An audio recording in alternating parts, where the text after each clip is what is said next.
Bom dia, pessoal. Professor Vinícius, aula de História. A gente vai falar de novo aqui sobre a Grécia Antiga. A gente vai só passar um resuminho para recapitular tudo que a gente já viu anteriormente, ok? Então lá, pessoal, na Grécia, quem que a gente tinha lá como fundadores da cidade? Os aqueus, os eólios, os jônios e os dórios. Lembrando que na Grécia, terreno montanhoso, tem um fracionamento devido às cidades-estados, ok? O sistema político era da cidade-estado, cada cidade era como se fosse um estado-nação, ou seja, cada cidade era como se fosse um país. Desses países, então, que a gente vai encontrar, cidades-estados no caso, teremos os dois mais famosos, Atenas e Esparta. São duas cidades que são completamente diferentes de forma religiosa, econômica e política, ok? São cidades onde tem portos naturais, onde facilitam o comércio marítimo. Vale notar o que, pessoal? Esse facilitamento do comércio marítimo, ele é a base da economia dos gregos, ok? Toda a economia grega vai girar em torno do comércio marítimo, beleza? Teremos ali então a divisão de três territórios: Grécia continental, insular, asiática e Magna Grécia, ok? São esses que são as divisões de território gregos, beleza? Começando então pelo primeiro período, o período pré-homérico, que vai do século 21 ao século 15 a.C., tá? Importantíssimo, antes de Cristo. Temos então o apogeu da civilização creto-micênica, hegemonia do Mediterrâneo, ou seja, eles controlam todo o mar Mediterrâneo nesse período. Temos aí a lenda do Minotauro surgindo, lembra a lenda do Minotauro? Que eles colocam lá no labirinto, ele tem que entrar para matar o Minotauro, toda essa história. Teremos lá a Guerra de Troia, isso aqui é muito importante para a gente também, é onde a gente falou lá dos heróis gregos, de toda a questão mitológica dessa Guerra de Troia, além da guerra em si, onde foi o controle do Estreito de Dardelos no Mar Negro. E temos aí então a primeira migração dos dórios, que são guerreiros extremamente importantes para esse período, onde acontece a primeira diáspora dos gregos, ok? O segundo período, então, o período homérico, que vai do século XII ao século VIII a.C., é onde vai começar a aparecer as comunidades gentílicas, que são os genos. Esses genos são comunidades onde existem pais patriarcas, onde eles comandam toda essa sociedade. E por eles comandarem essa sociedade, o que vai acontecer? Surgirão os primeiros conceitos de cidade-estado.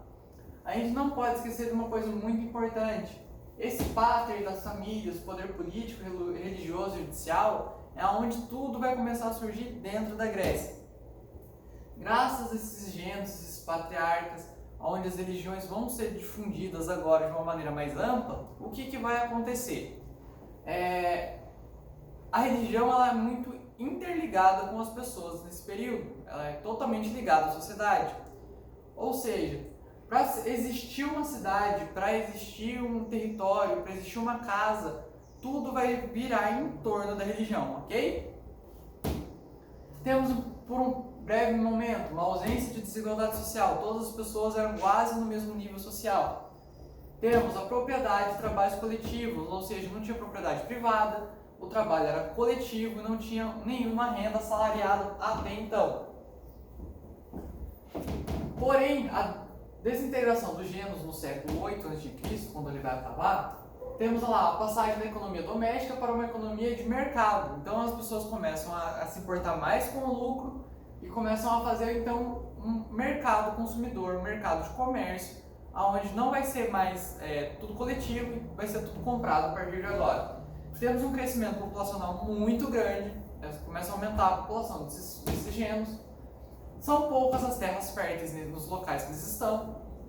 E temos então a divisão de terras, as terras agora começam a ser propriedade privada. E com isso acontece a desigualdade social. E também a segunda diáspora dos gregos.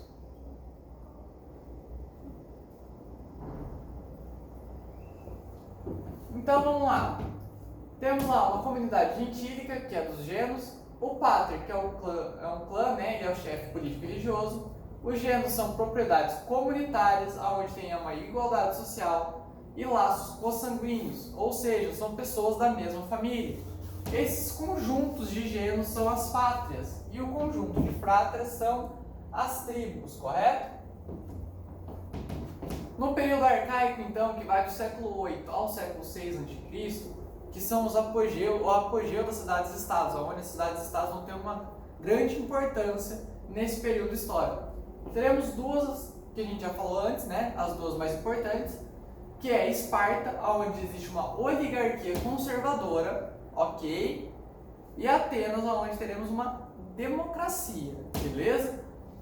Aqui em Esparta, além da oligarquia conservadora, a gente vai ter dois papéis fundamentais na sociedade, tanto dos homens quanto das mulheres.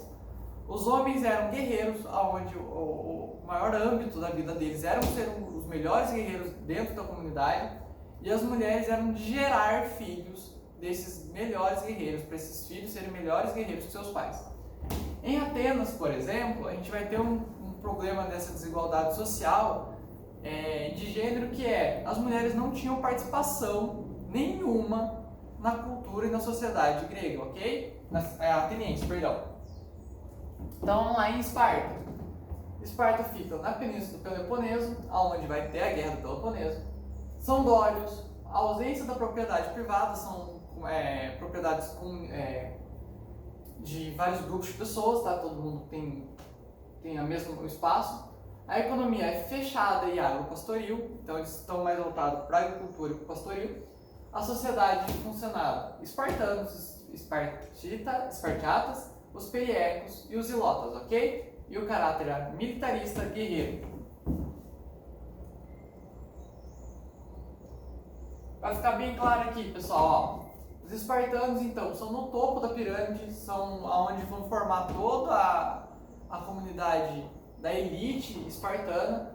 Os periecos são homens livres, descendentes dos nativos da região, ok? Que não fizeram nenhum alarde contra os dórios. E os ilotas são a esmagadora maioria, né? Como sempre a base da pirâmide é onde tem a maior quantidade de pessoas, e são escravos e descendentes dos nativos que resistiram às invasões. Agora em Atenas. Atenas a gente vai ter lá uma planície ática, correto? E o domínio dos jônios. A democracia escravista, né? Então lá na Grécia a gente vai ter uma escravidão bem presente. Lembrando, não é a mesma escravidão que a gente tem no Brasil, viu?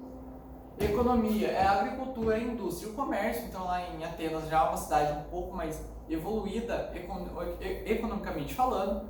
Eles vão ter um comércio, uma relação comercial muito maior do que os espartanos, e isso vai gerar um certo conflito com Esparta, ok? A sociedade, teremos os eupátridas, os georgóis, os demiurgos, os metecos e os escravos.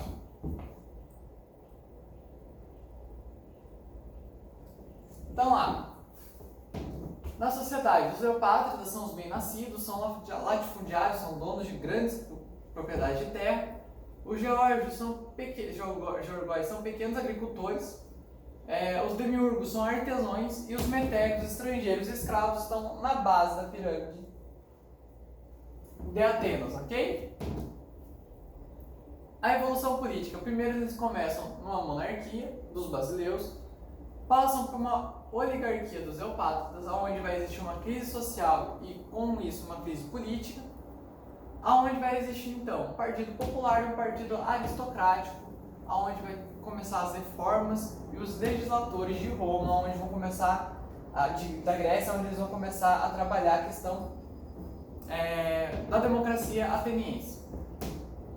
Então o Drácon lá, ele vai criar um código de leis, onde ele vai colocar todas as pessoas num patamar jurídico igual.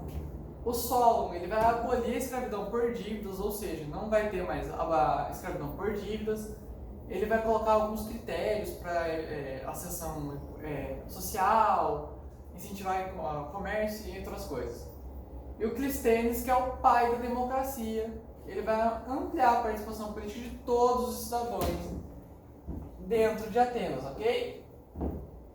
No período clássico, que vai do século V ao século IV a.C., temos apogeu do modo de produção, ou seja, o modo de produção deles vai aumentar. Apogeu da cultura grega, onde a cultura grega em si é a coisa mais valorizada de todas. guerras externas e guerras internas. Teremos ali um imperialismo de Atenas, ok?